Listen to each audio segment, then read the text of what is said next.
దావీదు మూలుగుతూ మూలుగుతూ ప్రార్థన చేస్తూ అలసిపోతున్నాడంట. ప్రతి రాత్రి ఎప్పుడంట? ప్రతి రాత్రి మూలుగుతూ ప్రార్థన చేస్తాడు. ఎందుకు ప్రతి రాత్రి దావీదు మూలుగుతూ ప్రార్థన చేస్తాడంటే, ఉదయం కాలం వెళ్ళిపోతున్నాడు దావీదు, సాయంత్రం వస్తున్నాడు. కనీసం తండ్రి అయినా మరే మధ్యాహ్నం విన్నావా, మధ్యాహ్నం ఎండలు ఎక్కువగా ఉన్నాయి కదరా, మధ్యాహ్న కాల సమయంలో ఎక్కడున్నావురా, సడన్ గా వర్షం వచ్చింది కదా దావీదు, గొర్రెలు ఎక్కడ పెట్టావు, నువ్వు ఎక్కడున్నావు అని కనీసం ఒక్క మాట కూడా దావీదును పలకరించేవారు ఇంట్లో లేరు. నేను అంటాను, ఎవరు మనతో మాట్లాడకపోతే ఎంత బాధ ఉందో చెప్పండి.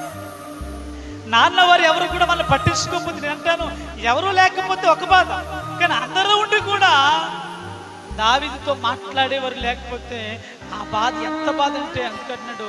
ఒక రోజు కాదు, 2 రోజులు కాదు, దావీదు ప్రతి రాత్రి కూడా దావీదు ఏం చేస్తాడంట? మూలుగుతూ కన్నీళ్ళ చేత ప్రార్థన చేస్తా ఉన్నాడు. దేవునికి స్తోత్రం చెప్పండి గట్టిగా.